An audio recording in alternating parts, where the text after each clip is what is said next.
Kona Sise. Today again we can waka na you building na the Ministry of Information and Communication and press briefing wey dem can call every Thursday. Now we dey go inside the conference room for go witness the press briefing. As usual, every Thursday we host here a press briefing to inform the nation about updates in the country and on issues especially that has to do with the development of the country. And so today we're going to witness some discussants coming to brief the media about updates in their various sectors, as you've already been advised through the normal channel we send the information. But one thing I want to note that I think members of the press, the time. I mean, we said 1 o'clock, and there was a time you charged me here that we are not starting in time. So the panelists were here at 11:45, and the media is not present. I think the media respect time the most because we announce time in our programs, etc. So I'd like to crave on your indulgence to please let's respect time and inform our colleagues to respect time. On this note, I'll now invite the Honorable Deputy Minister of Information and Communication, who will come to give us update, and after that introduce our keynote speakers. But before she comes in, she may likely also bring in some key issues on her visit quite recently to the ministerial conference, and we'll be seeing the permanent secretary also joining us to give us updates on that. So you're welcome, ma'am. Good afternoon. Mr. Deputy Minister of Planning and Economic Development, Dr. Chakanda, and your team from the ministry, welcome to this press conference. I'd also like to welcome the Managing Director of the National Medical Supplies Agency, NMSA, Dr. Lawrence Sandi, and all our distinguished guests here this afternoon. Let me also at this point welcome you, colleagues from the media, to this press conference. As always, we start with the update for the week. So I'll start with that right now. His Excellency President Dr. Julius Maada Bio is expected to arrive today after attending the Russia-African Economic Forum in Sochi in the Russian Federation. During his visit to Russia, President Julius Maada Bio addressed potential investors, engaged elites, agro, the leading producer and distributor of agricultural commodities in the UAE, on investment in food cultivation in Sierra Leone. His Excellency President Dr. Julius Maada Bio also met with the Crown Prince of Emirates, His Highness Sheikh Mohammed bin Zayed Al Nahyan in Abu Dhabi, where he called for support to Sierra Leone's development process. In another related engagement, the Director General of the Abu Dhabi Fund for Development, ADFD, His Excellency Dr. Mohammed Saif Al Suwaidi, yesterday held a meeting with His Excellency President Julius Maada Bio and assured him of their support to the development of Sierra Leone. We are ready to implement government priority programs. With the vision and dedication that we have seen from your government, we think that Sierra Leone is on the right footing, and we will be more than happy to help your country, the Director General said.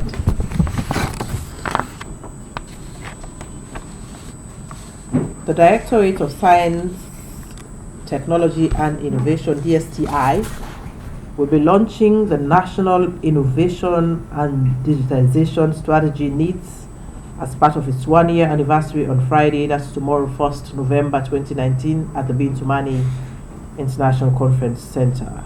It could be recalled that the government of Sierra Leone, under the leadership of President Julius Maada Bio, has developed the Sierra Leone National Innovation and Digital Strategy NEEDS, aimed at guiding Sierra Leone's investment policy and governance framework for the country's present and future development direction. NEEDS helps situate Sierra Leone among regional and global leaders in the field of digital governance, focusing on effective service delivery, citizen engagement, and digital economy driven by innovation and entrepreneurship. This will ultimately reduce the cost of running government, reduce corruption, and increase national productivity. A high-powered delegation from the Council of Imams across the country met with His Excellency the Vice President Dr. Mohammed Julde Jallo at his Tar Hill office to register their apologies over the unfortunate incident that occurred last Friday, Juba prayers at Basharia Mosque in Freetown. That's about it for updates. We now go on with the program for today. Like I mentioned, we have the Deputy Minister here this afternoon, Deputy Minister of Planning and Economic Development, Dr. Chakanda. Now, the Minister of Planning and Development and Economic Development, Dr. Francis Kaikai, has launched the Sierra Leone Integrated Household Survey 2018 report on Monday, October 29th at the Radisson Blue Hotel in Aberdeen. The program was organized by Statistics Sierra Leone in collaboration with the Ministry of Planning and Economic Development, development partners, including the World Bank, IMF, and the African Development Bank, among others. So this afternoon we have the Deputy Minister here present with us, and I'd like to invite him to the podium to come and tell us more about this particular program. Dr. Chakanda. Honorable Deputy Minister of Information and all present here, good afternoon. We see this as a very big opportunity for the Ministry of Planning and Economic Development to come again before the Fourth Estate and to present our ministry and its functions. It can be recalled that for several years this ministry, which is the Ministry of Planning and Economic Development, was merged with the Ministry of Finance, and at that time it was called MOFED. So just please allow me to give you this short background. While it was MOFED, most of the components, the deliverables for the ministry were really silent. So we have the opportunity now to come and explain to you the way we stand and what we are doing now as a ministry. Upon assumption of governance, when the SLP government won elections, is it right? Mm-hmm. Okay. His Excellency the President, retired Brigadier Julius Madabio, in his wisdom, thought that he has to delink the Ministry of Planning and Economic Development from the Ministry of Finance. And now we have two ministries instead of one. From the start of events, the government being focused on development programs. We know, for certain years after the war, it was more on recovery, rebuilding the country, and so forth. But now our government is focused on development. And that is why it was very important that this ministry stands alone and look into all development components that we put together for the country. It cannot be overstated that while it was MOFED, some key considerations for development were not very visible. For example, the planning aspect and the policy considerations as well. As MOPED, all aspects of planning and economic development are now visible, and the responsibilities are clearly aligned with its mandates and engagement with other MDAs within the government. It starts with putting clear policy guidelines and the layout of departments and agencies and are responsible to drive the development objectives forward and in the right direction. The First Minister of MOPED, we all know, did a lot of work, and under her administration we were able to put together the National Development Plan, which we call the Medium-Term National Development Plan from 2019 to 2023. Also under that administration, we set out the key directories of the ministry, and we had to move and change locations, and under that leadership, of course, we did launch the plan, as I say, and also put most of the components of the ministry together. Recently, we have a change in leadership, and the new minister is Dr. Francis Kaikai, who was the former representative of Sierra Leone in the United Nations in New York. I must state that the choice of Dr. Kakai to be the minister, it brings in a lot of considerations, because he was the one who championed the decentralization and the mobilization of combatants after the war. So having given that background, I now want to go in the real functioning and setup of the ministry. Presently, we have quite some directorates that are running the ministry. We have, in the first place, Planning and Policy Research Department. We call it a directorate. Public Investment Management Unit is there. We have the Development Assistance Coordination Office. We also have the NGO unit. We have the Rural Development Unit. We have ECOWAS. We have Monitoring and Evaluation. But even at this stage, we are still in the process of rebranding, restructuring of the ministry.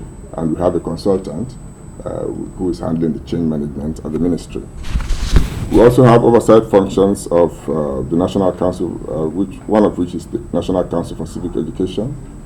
We have oversight functions of our Statistics SL, and also the National Authorizing Office, which is the NAO. I'm here with my key directors, and who are the experts of all of those activities going on at the ministry. So I think I will stop here, not to belabor your point for too long, and probably have questions that can be directed at us. Thank you very much. Thank you, Dr. Chakanda. The National Medical Supplies Agency, NMSA, established by an Act of Parliament of 2017, has embarked on a nationwide distribution of free healthcare drugs and medical supplies. The primary objective of the agency is to ensure quality and transparency in the management of drugs and medical supplies in the country. NMSA is a public service agency responsible for the procurement, warehousing, and distribution of drugs and medical supplies in a transparent and cost-effective manner for and on behalf of all public institutions throughout Sierra Leone. The Managing Director of NMSA, Dr. Lawrence Sandi, is here to update the press on the distribution process and other related issues. Dr. Sandi. Madam Deputy Minister, on behalf of management and board of directors of the National Medical Supplies Agency, I want to thank you and the staff of your ministry for giving us this opportunity to be part of this press briefing today. I also do want to recognize the presence of Dr. Chakadas, the Deputy Minister of Planning and Economic Development. I also want to thank our members of the Fourth Estate, the press, for holding the fort, helping us propagate the things that the government is doing overall. So, as briefly stated by the Deputy Minister, I am here as the Managing Director for the National Medical Supplies Agency, and I'm here with my Deputy Managing Director, Dr. Moses Batima, who is sitting right here. Yes. So, we are a fairly new agency, but with a very big responsibility. And therefore, we saw this as an opportunity to engage the media so that they will, in turn, help propagate some of the activities that we do to the community. Because our job, our mandate fits exactly into the human capacity development that His Excellency the President has focused on. And we are looking on the aspect of health in particular. So by way of just brief background, the agency itself, the National Medical Supplies Agency, came into existence by an Act of Parliament in October of 2017. Well, prior to this Act and its passage, there was an existing agency. Sorry. Yeah. So prior to the passage of this Act, there was an existing agency called the National Pharmaceutical Procurement Unit. It also came into existence by an Act of Parliament in 2012. Well, along the way, during the course of its operations, the Ministry of Health, donor and implementing partners, saw the need to restructure that entity. During the course of the restructuring, a team was put together as a task force. They looked and reviewed the Act of NPPU, and the final decision was made that out of that Act and some lessons learned during the course of the operations of NPPU, they should develop a new Act. And that is how NMSA and its Act came into existence. So that work was done in October 26, to be precise, of 2017, the NMSA Act was passed and signed into law. Now, the mandate of this agency specifically is to serve as the only public service entity exclusively responsible for the procurement, warehousing, and distribution of drugs and medical supplies for and on behalf of all government institutions. So, in other words, if I could summarize that, we are the only entity that should be doing procurement, warehousing, and distribution of drugs and medical supplies for any ministry, department, or agency that uses government funds to procure drugs. In a nutshell, that is really our mandate. We do sit under the Ministry of Health and Sanitation. And of course, to get into the full zeal of your mandate, you have to start with the parent body that oversees your operations. The Ministry of Health and Sanitation sets the health policy for the nation. So you may recall the free healthcare program, which came into existence sometime around 2010. Well, that is a huge program that caters for a significant vulnerable group within our society. Pregnant women, lactating mothers, kids who are under 5, the post-Ebola victims, and even disabled. Well, this is one signature program that we've taken over. We are now exclusively responsible for the procurement of drugs that government seed money funds towards. We are responsible for that. We are also responsible for the distribution, like I mentioned, which is part of our mandate. We are also responsible for the warehousing of all drugs and medical commodities under the free health program. The ministry is looking into launching the school health program as well. No, this is a program that existed many years ago. It phased out. That the ministry going into next year will be launching the school health program. So we also have a significant role to play with this process and its with this program and its success, because we'll be responsible exclusively for having drugs readily available to man this program. There are other, things that the ministry is looking at within the context of bringing to bear universal health care coverage, which His Excellency the President at the just concluded UN General Assembly took a lead in launching that on behalf of all the nations. And so the ministry is looking again to see how best that could be practicalized. We have a significant role to also play with that. In a just recently concluded budget hearing, we were approached by some vulnerable group. I mean, people like people who suffer from albino, autistic patients, and even the war victims. They've been pleading with the ministry to have drugs to help, because they need specialized drugs, to have these drugs readily available for them. So we also as an agency have a significant role to play to ensure that we have these drugs procured for them to cater for their needs. So in a nutshell, this is really what we do. But for the purpose of today, what I want to bring to light is that we've embarked on the distribution of drugs and medical commodities nationwide. And when I say nationwide, we're talking of over 40 hospitals. We are talking about over 1,300 peripheral health units that are spread in chiefdoms and what have you. So we've embarked on that process, and we wanted members of the 4th estate to know about this, so that way you could help bring this information to our community, because we are doing this for and on behalf of government to benefit our community. So in a nutshell, I mean, this is what I will share for now, and I know as questions come up, we'll be able to address them. Thank you. Thank you very much, Dr. Sandy. And finally,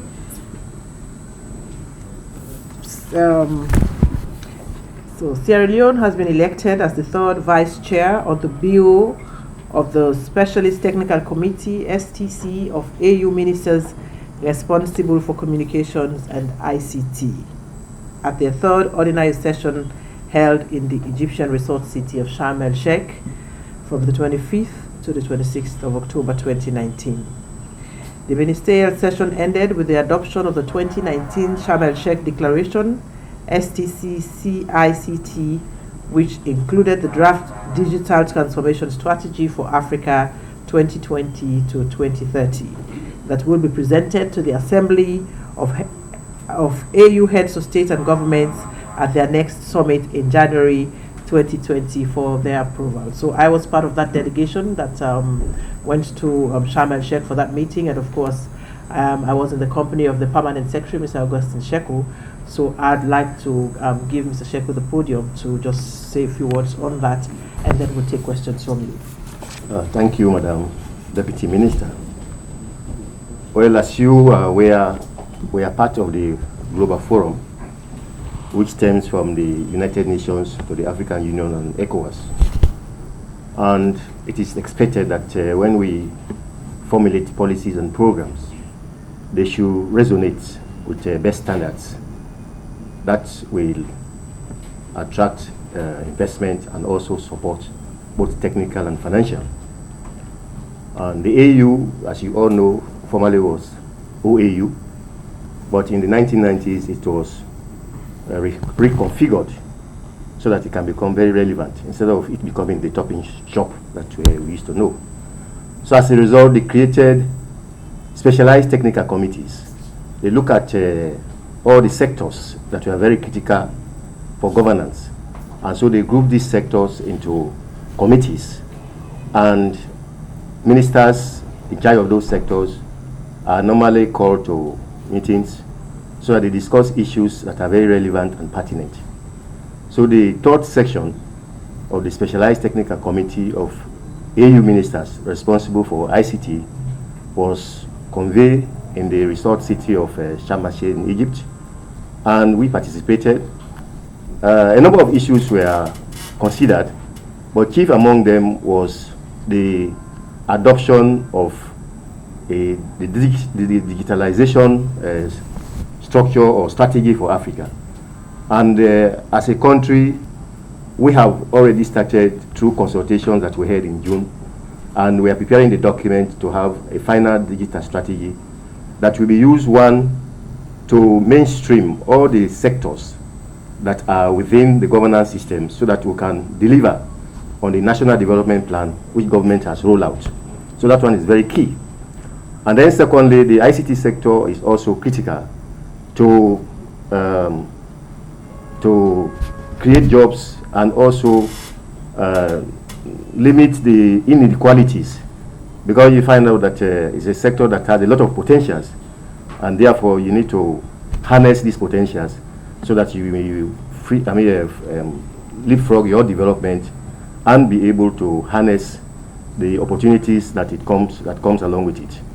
So the Sharm el-Sheikh Declaration was intended to adopt a strategy, and this strategy was based on pillars, because if you are not very careful in the fourth industrial revolution that we are faced with now, you will not be able to harness its potentials, because in the first three industrial revolutions we did not have the wherewithal, which is electricity, the skills, etc. But in the fourth industrial revolution, we now have the opportunity to use all the technologies that are emerging. But for these technologies to be used, you have to put the basics in place. Like you have to have the infrastructure, you have to have the skills, you have to have the governance so that there's coordination. So at the end of the summit, Sierra Leone, as the Deputy Minister has pointed out, was elected on the Bureau of the Specialized Technical Committee for ICT, representing West Africa as the third vice chair, meaning that we'll be championing the cause of West Africa in the ICT sector, both at regional and international level. And when the elections were conducted and Sierra Leone emerged, all the West African countries held a meeting and they appealed to the minister that it's a very Herculean responsibility that has been placed on Sierra Leone, and therefore we have to live up to the task by ensuring that we don't only attend meetings related to the AU, but we also mobilize other countries to be able to have an interest in it, because the sector itself, as I said earlier, has potentials. And the other important issue that emerged was that the visibility of AU was also highlighted, and therefore they appealed to government to engage communities so that our people can know what the AU stands for. And if you check the AU website, there is the AU strategy for 2063 is there, which talks about leaving no one behind. And this is very close, or it is also related to the UN Strategic Development Goals. So all of them are in tandem. So I have the declaration here, and at the end of this session, you will, to be distributed to members of the press, so that you will help us to popularize, these very key decisions that we are taking by member states in the interest of all of us, so that we can actually give the premium that ICT requires or technology requires, and how we can harness these potentials in order that we are able to not only mainstream it into our governance system, but also ensure that the private sector itself harness its potentials for the benefit of the people of this country. So once again, I want to thank you, and I hope that you will be the change agent that will resonate this message, so that you know that when ministers or other functionaries go out, they just don't go on the shopping spree, but they go there to harness the dividends of conference diplomacy, because we have to ensure that we are part of the global community. Thank you. As una sef don listen, the update wey the Deputy Minister of Information and Communication, Mamadi Gobe, give today about current thing wey dey happen at the country. And also today we be get with we inside the press conference, the Deputy Minister of Planning and Economic Development, we talk about the thing wey don dey happen at own ministry. And also today we get with we a representative from the Ministry of Health. We can talk about the improvement wey dem don dey put in place for see that drugs dem be distributed well na various communities dem na the country. May bring the program come to you today. My name is Nakona Sise. So till we meet again to another edition of Press Briefing, I say tata.